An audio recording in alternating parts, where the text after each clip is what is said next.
I've nothing much to say, but something very important, which is express my gratitude and appreciation towards all your hard work, dedication. I think we began with me telling you that we should all have fun as much as we can. I don't know whether we really managed to have that much fun. I hope you did.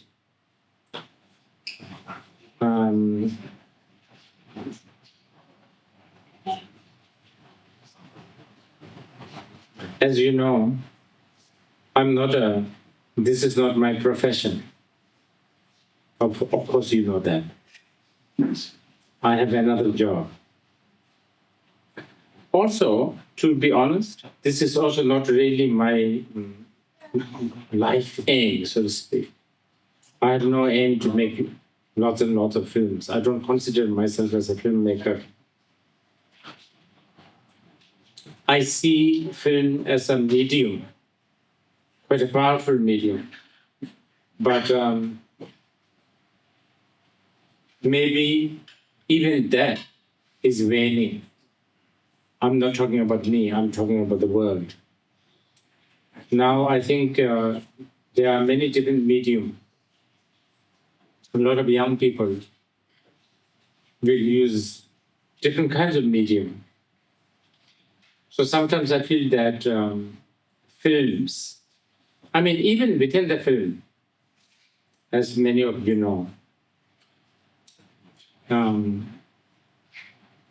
episodic Netflix seasonal stuff is what it's in the, what do you call it, fashion. Not probably, and then also there's other, like Instagram. I don't even know. There must be so many others. I only know like Instagram, TikTok, few things like this. There must be zillions. And that's how the young people communicate. So,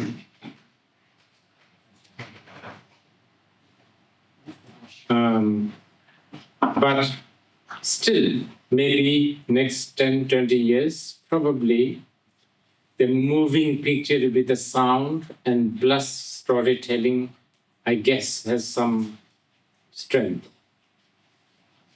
Of course, it's evolving. So, because I've been raised to supposedly teach others, supposedly to be an example for others, teaching is, in a way, teaching is basically not only, obviously, not only it is a communication, it's something to do with the communication. Teaching is basically a storytelling, right? It is totally storytelling.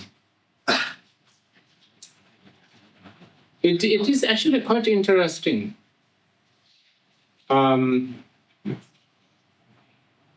Okay, I can't help but always bring Buddha Dharma into this because, I'm born in a Buddhist family. I can't help it. That's the only world I know. But anyway, it would be interesting for you to know this. In Buddhism, we have something called Dongden and Ngeden. Ngeden means, I don't know how to translate that. Ngeden. Absolute teaching, let's call it absolute teaching. And then there's other teachings that we call expedient or indirect teachings. And these teachings, expedient teachings, are actually all stories. So have you ever heard about Buddhists talk about hell, heaven, Sambhoperi, Devachan? all this is a story. But when you hear this word, term story, immediately you might feel, oh, it's just a story. So you tend to sort of look down at the world of story. That's wrong. Because story is powerful. This is something so powerful that who knows how to tell the story will be successful in everything, not just as a politicians, as a whatever, even between a baby and a mother, how good a mother or the father or the parent, how good they are when it comes to storytelling to their kid. That's actually a really big one. Even using, even making different sounds. You have seen parents animating as an animal, making noise that usually we human beings don't make. Why do we do that? Because we want to tell a story, and we need to tell the stories because these kids, whether they like it or not, they have been stumbled into this world. And they are going to face lots of course, we talk about freedom, we talk about, do whatever you feel like doing, you are your own boss, so on and so forth. But in the real world, when the green light changes to red light, your car has to stop. If you don't, you get smashed, right? So parents need to tell, how the parents tell stories, not just verbally, even with, sweets, toys. And sometimes parents have to pretend that they're angry. Sometimes they have to raise their voice. Maybe, or many times parents themselves have to talk like a kid, especially if you are talking to a kid. That is a storytelling. Just like that in Buddhism, when Buddhism this is something important to tell you. Buddhism is so much about what we call tatha, meaning that which is the truth. The truth. Really, Buddhism is about the truth. And when we talk about the truth, we are not talking about some very exotic, mythical, supernatural truth at all. We are talking about something so simple, such as how life is transient, how what you see is not what it is. Really, really simple. But simple they may be, we always forget this simple truth. Already, for instance, like myself, I am making my schedules. And in my schedules, they are like 2025, I will go to South America. And I actually do this kind of scheduling with my South American friends as if we are all going to be alive and sound and nothing will change, that this schedule will materialize. And if you cannot accept this simple truth, that not everything what you expect, not everything what you assume happens, that can be very liberating, that can be very, very comforting, actually. And this is what is it all about when we talk about Buddhism. It's really about the truth. But as I said, even though truth is blatantly and ridiculously simple, not that easy to insert in the heads of the people, because there's just billions of habitual patterns that gets into the way between yourself and the truth. So this is why Buddha himself if you open a sutra, it's all stories. Everything is a story. But these stories these stories are driven by a motivation to awaken others, awaken oneself. And probably this is something quite valuable. Okay? So, anyway, again, I'm going everywhere. What I'm saying is, I'm not a filmmaker.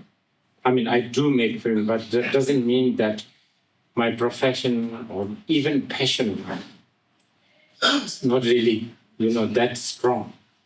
But I see filmmaking is kind of powerful for now. It's a medium. And this is a medium that I have tried to embark on. Not all the time, but whenever there is a time and whenever there is a means, I try to sort of use that medium.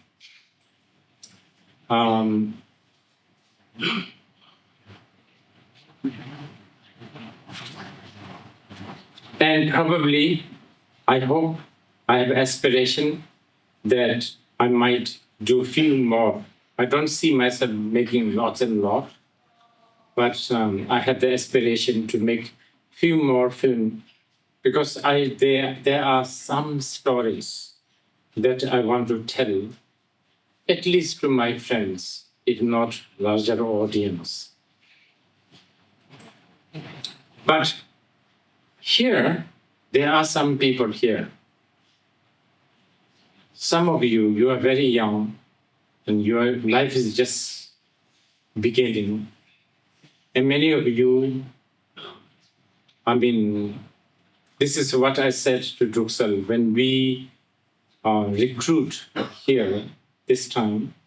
I told Dzongsar that most important criteria is that the artist, whoever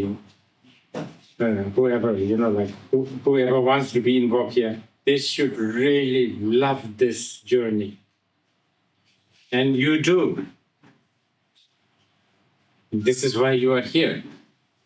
And I hope that you will not give up this, because you have talent, you have the motivation, and yes, I'm sure you will go through a lot of bumpy road. You will sometimes face the wall, but all these bumpy roads, all this wall are good for you, because these bumpy roads can be very,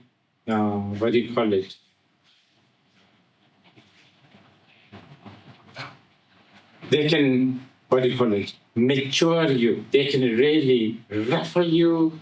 They can really strengthen you. So I want you to really develop and maintain this enthusiasm. At the beginning of our shooting, we had a gathering, and somebody asked me questions regarding what to do with, life or whatever. So I'm going to connect this today.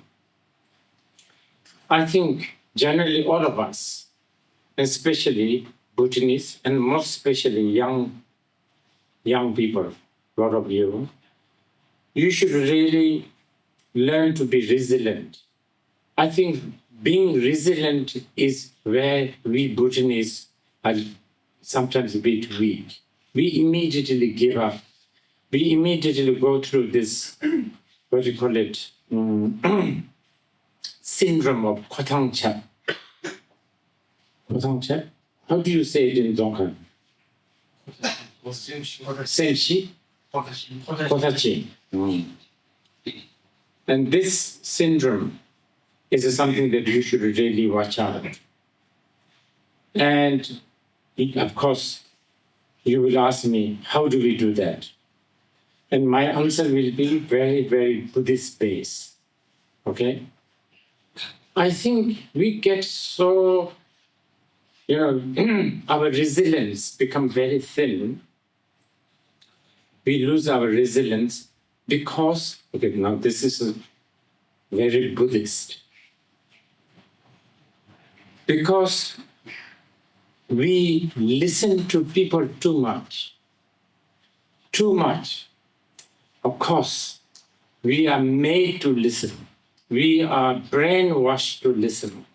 We are expected to listen to others, even including me. I'm sure many of you are expected to listen to Rinpoche, expected to listen to parents, higher beings, teachers, so on and so forth. Listening to people, this is little, but this is important. Listening to people completely probably is not the best idea. But I want to tell you this. More than listening to others, you should really be aware of listening to yourself. Because everything what you hear from yourself, about yourself, are all cooked, marinated, colored, contaminated by some opinions. Either it's coming from books, education, parents, society, so on and so forth. But what I'm telling you, this task is not that easy to do, Because especially we live in a society where we really at least need to pretend that you are listening. So this kind of method that I'm sharing, not easy to implement in our day-to-day life. But you really should try this. I have tried this because, I've had Buddhist training. I have suggested other people try this, and they have tried this, and it really makes a difference. So let me repeat, not to listen to anyone, but more than anyone else, not to listen to yourself. What does that mean now? What does that mean? So this is, and here, let me try to, articulate this. Of course, if you have time, by all means, retreat yourself. Let's say if you are staying in Thimphu, go to Pajoding. Instead of staying in Mutitang or, Clock Tower, right? Go to Pajoding or you understand? Because the chances of you not listening to others and not listening to yourself is much higher. I'm going to go from the easiest, okay? So then don't, I know you should, of course, by all means, you are young and yes, please have all the good time that is available. Stay late.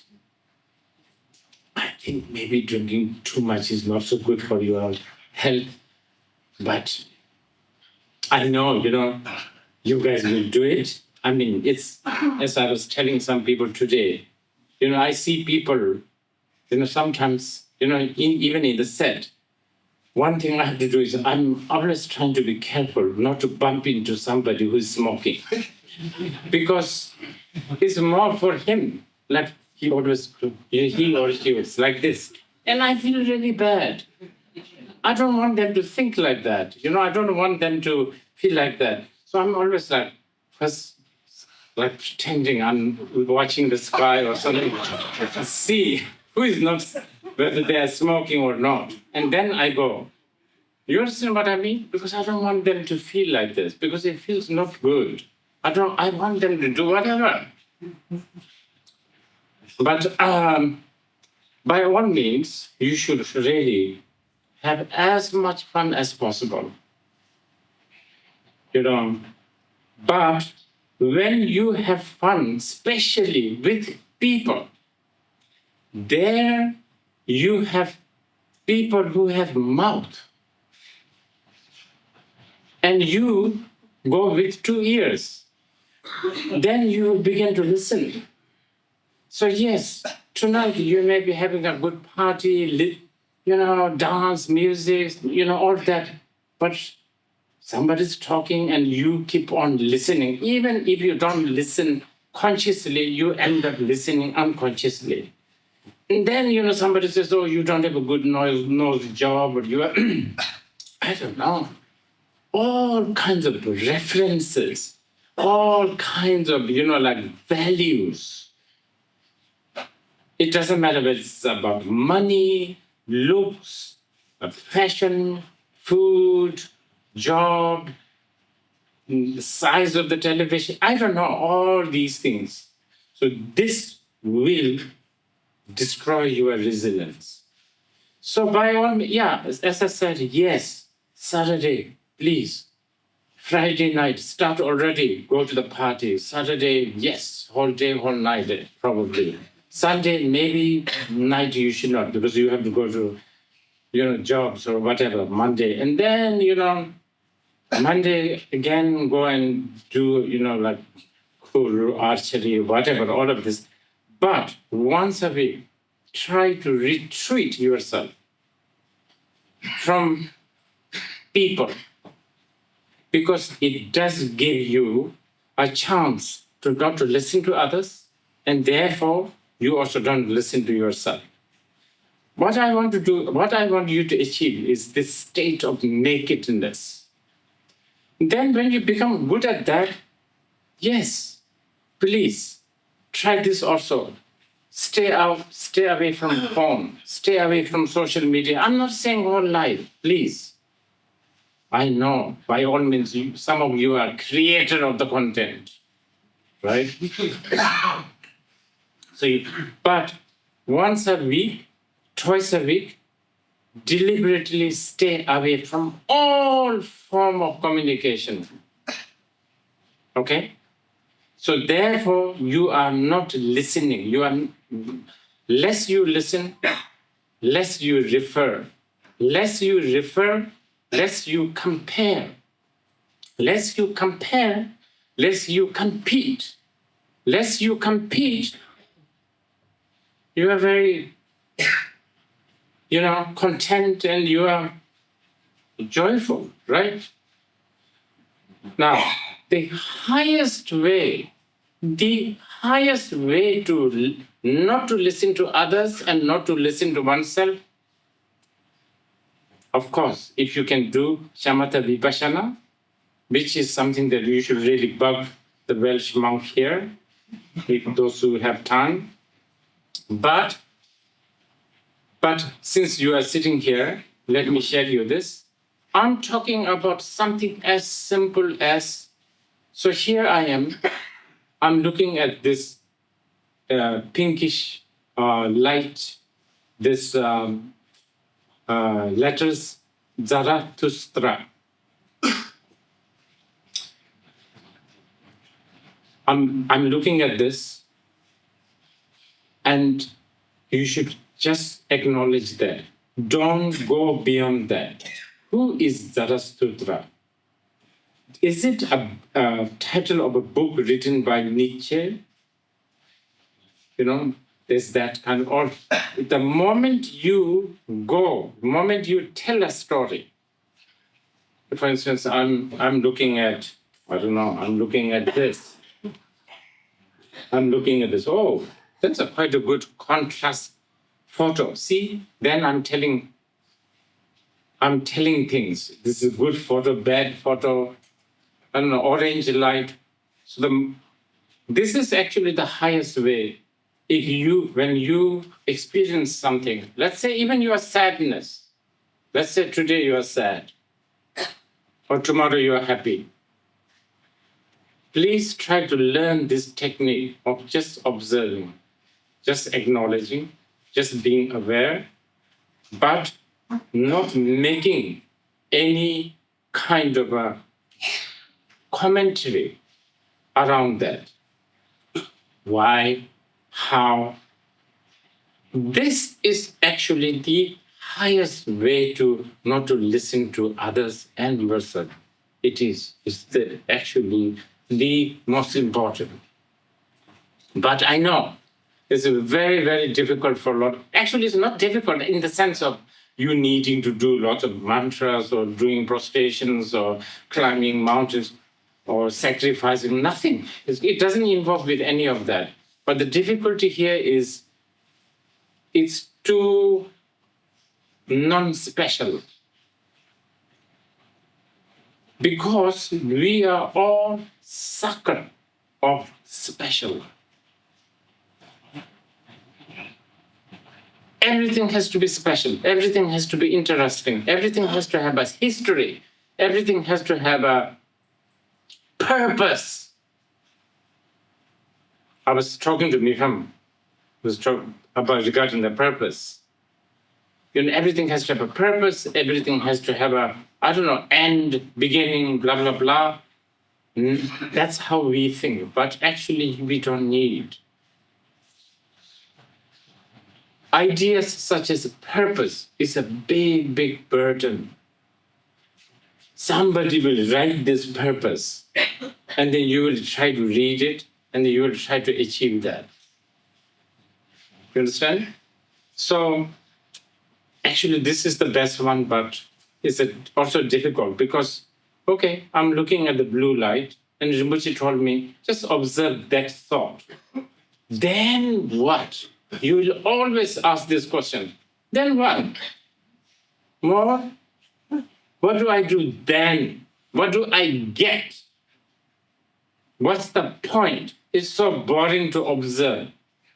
This will happen. But those who are really, really wishing to be resilient, this is the best way. Because when you are non-judgmental, when you are not referring, when you are not comparing, you are not vulnerable.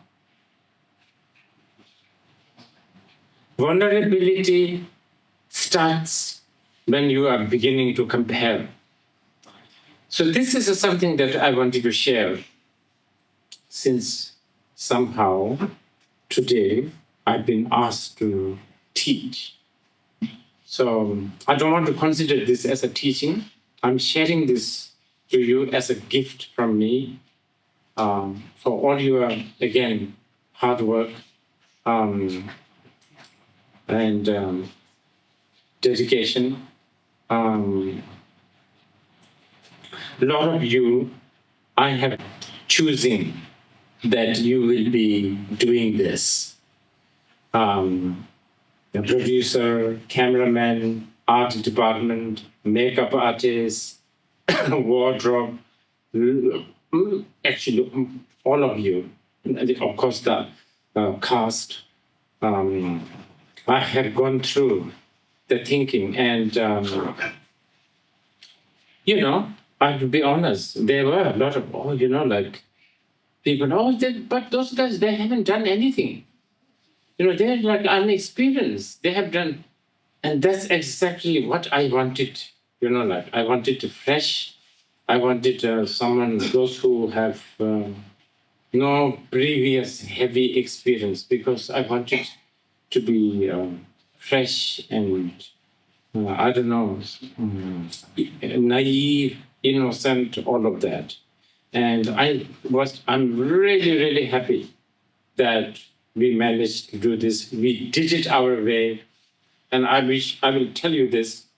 As you can tell in my story, this is not a commercial film. Nobody's be interested in somebody dead and still trying to deliver Viagra and the pregnancy tests. Not many people are going to be interested. This is not a commercial film.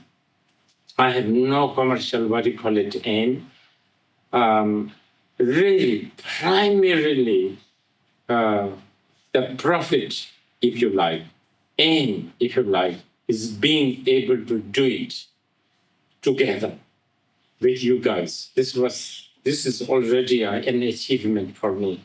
So thank you. And is it dinner time now? I think we should eat, right? Yeah. People must be so tired.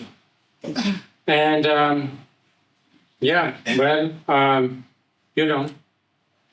I have a duty call, My job is knocking me. My job around the world is calling me. So yeah, I will stay here. I mean, dinner, party, all of that. But I just want to say also, I have to leave tomorrow early. So this is also, one thing I want to say, actually, Dzongsar, I know some of you guys stay outside of Bhutan, but this is definitely not meant to sort of be not meant to be sort of downgrading Geleku, but I don't want to consider this as the final rap party. Is it okay? When around the spring, when I come to Thimphu, we will have the rap party there again, the second part.